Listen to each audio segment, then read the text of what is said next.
Bonjour à toutes et à tous et bienvenue en notre compagnie sur Grand Littoral TV. Toute l'actualité du jour près de chez vous sur la Côte d'Opale, mardi 6 février. On démarre bien sûr avec vos prévisions météo. C'est surtout le froid qui caractérise ce début de semaine dans la région. Moins 2 degrés déjà relevé tôt ce matin par endroits, notamment dans l'intérieur des terres, à Hasbrook ou Saint-Omer. 0 degré même à Dunkerque et dans la journée le thermomètre remontera à peine avec seulement 3 degrés de prévu sur le littoral. 2 degrés seulement à Saint-Omer. Du côté du ciel, le temps sera couvert mais sec, sauf près des côtes de la mer du Nord, de Dunkerque à Calais, où le soleil fera de belles apparitions. Les prévisions météo complètes, bien sûr, après ce journal. Et puisque l'on parle de cette vague de froid, cette semaine, dans le nord de la France, la préfecture du Nord vient d'activer le plan grand froid, ce qui signifie concrètement et depuis hier des places d'hébergement d'urgence. En plus, dans le département, exemple dans ce gymnase d'Alluin dans la métropole lilloise, les hommes, femmes et enfants souffrant du froid peuvent y venir se nourrir, se réchauffer, se loger pour la nuit. En complément des appels au 115, le SAMU social, les maraudes vont être également renforcées. Et pour proposer cet hébergement aux sans-abri, ces places d'hébergement seront ouvertes jusqu'à jeudi au moins. D'autres centres pourraient être encore ouverts dans les prochains jours dans la région. On écoute Daniel Barnier, le préfet délégué à l'égalité des chances dans le Nord au micro de Brieux-Gorchy. Actuellement, nous avons des prévisions, mais qui sont certaines, compte tenu de la fiabilité de la météorologie. Nous avons des prévisions de nuit assez négatives, jusqu'à -4, -3, jusqu'en fin de semaine. Ensuite, la météo, la semaine prochaine, laisse apercevoir une tendance au réchauffement, donc un retour des températures, on va dire, de saison, puisque là, nous sommes passés sous les moyennes saisonnières. En tout cas, les mesures actuelles sont prévues au moins jusqu'à la fin de la semaine. Nous ferons un point, bien sûr, à la fin de la semaine pour voir quelles mesures adapter. Là, encore une fois, les conditions météorologiques commandent. Il ne faut que personne puisse être en danger en se retrouvant à la rue dans le département. Autre actualité majeure, le gouvernement a donc validé ce dimanche une nouvelle hausse du prix du tabac. Début mars, le paquet de cigarettes coûtera en moyenne 1 € de plus et ce n'est évidemment pas fini puisque la volonté de l'État est de porter d'ici 2020 le paquet à 10 €. Pour les buralistes, ces hausses ne sont jamais bienvenues car elles freinent selon eux le commerce, mais surtout cela inciterait les consommateurs à aller s'approvisionner en Belgique, là où les prix augmentent aussi mais moins vite qu'en France. Alors certains se sont adaptés en diversifiant leurs services pour ne plus avoir à compter uniquement sur la vente de tabac. D'autres en revanche comptent sur cette vente de cigarettes pour boucler les fins de mois. Explication avec ce buraliste à Dunkerque au micro de Corentin Escaillé. Chaque fois qu'il y a une augmentation, ça nous fait peur. C'est pas qu'on attend le paquet à 10 €, c'est qu'à chaque fois qu'il y a une augmentation, on baisse d'un étage, quoi.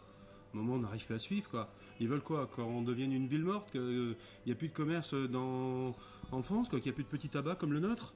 C'est ça qu'ils cherchent. Ils vont réussir de toute façon, hein. Je peux pas arrêter le tabac, c'est notre outil de travail. Vous voulez que je fasse quoi? Que je vende du poulet? Aujourd'hui, je suis obligé de continuer. Voilà, j'ai fait des prêts. Il fallait nous prévenir tout doucement un petit peu à la fois que voilà quoi.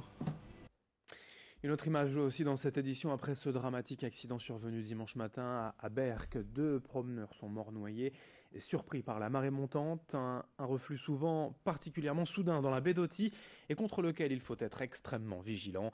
Sur place, dimanche matin, les secours sont arrivés 17 minutes après l'alerte, mais dans une eau à seulement 10 degrés, les chances de survie s'amenuisent très vite. D'où des comportements de prudence à connaître quand on se balade sur la plage. Corentin Escaillé est allé pour nous à la rencontre du Cross Greené à Audingan, le centre régional d'opération de surveillance et de sauvetage, pour donner quelques conseils pour bien reconnaître les dangers du littoral. Fréquemment à traiter de cas de personnes isolées par la marée qui ne connaissent pas le milieu, et dans ce cas-là il faut toujours se renseigner sur les horaires de marée, éviter de se promener sur l'estran lorsque la marée monte, surtout en période de fort coefficient de marée. Hier il y avait un coefficient de 99 avec en saison hivernale c'est toujours dangereux, la mer est toujours dangereuse. Et puis il faut avoir un moyen de communication, ces gens-là avaient un téléphone portable, et puis toujours rester vigilant, et lorsqu'on est en difficulté, le numéro d'appel des secours c'est le 196 pour le secours en mer.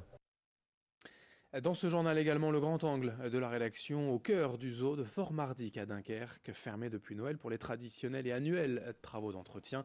Le parc rouvrira dans un peu plus de 2 semaines, le samedi 24 février. En attendant, sur place, les soigneurs s'assurent quotidiennement du bien-être des animaux et leur font faire des sessions d'entraînement médical. Reportage sur place signé Joël Warneau. Chaque matin, les animaux sont sortis, mais en hiver, aucun visiteur. Le parc zoologique de Fort-Mardic est fermé au public de Noël aux vacances de février, de quoi permettre quelques aménagements. C'est toujours technique surtout, et après préparer aussi la nouvelle saison aussi. C'est vrai qu'on a un des seuls zoos où on a une coupure assez minime par rapport à d'autres parcs qui ferment beaucoup plus longtemps. Les animaux sont là, et les travaux se font là, c'est ça qui fait la vie du parc.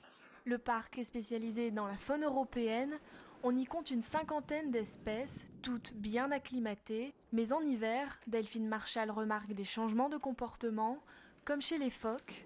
Ce jour-là, un seul était rentré au chaud pour la nuit. Nos phoques qui vont avoir tendance à, au contraire, moins venir pendant cette période de l'année. C'est une période où ils ont déjà fait leur réserve de gras pour l'hiver, donc c'est vrai qu'ils vont avoir tendance à avoir moins faim et du coup moins venir en session. Ils sont adaptés aux températures hivernales, donc pour eux ça pose absolument aucun souci. Avec la douceur de l'hiver, certains animaux se croient déjà au printemps. Ce qu'on remarque, c'est que la période de reproduction, elle va arriver un petit peu plus rapidement quand on a des températures plus douces, parce qu'ils vont croire que le printemps arrive un petit peu. Donc j'ai déjà remarqué là que les ours, ils commencent aussi un petit peu à chercher, alors que normalement c'est plus vers fin février que ça commence. En 2017, le parc zoologique a compté près de 100 000 visiteurs, un record depuis son ouverture. En sport, pour terminer dans ce journal, notez qu'on joue les huitièmes de finale de la Coupe de France demain. Lens, le dernier rescapé, sera sur le pont. En basket, ce sera demain également le SSM Le Portel ira jouer sa dernière rencontre de Coupe d'Europe avant les huitièmes de finale. Ce sera en Russie à Nijni Novgorod. Un long déplacement dont on reparlera. Et puis notez les horaires des marées aujourd'hui sur le littoral à Calais, coefficient de 71, marée basse en fin de matinée à 11h25 et marée haute cet après-midi à 16h34. On en reparlera dans nos prochaines éditions. La météo à suivre avec toujours ce froid persistant aujourd'hui dans la région et peut-être un peu de soleil quand même. Et du côté des côtes de la mer du Nord, merci de votre fidélité. Très belle journée à toutes et à tous ensemble sur Grand Littoral TV.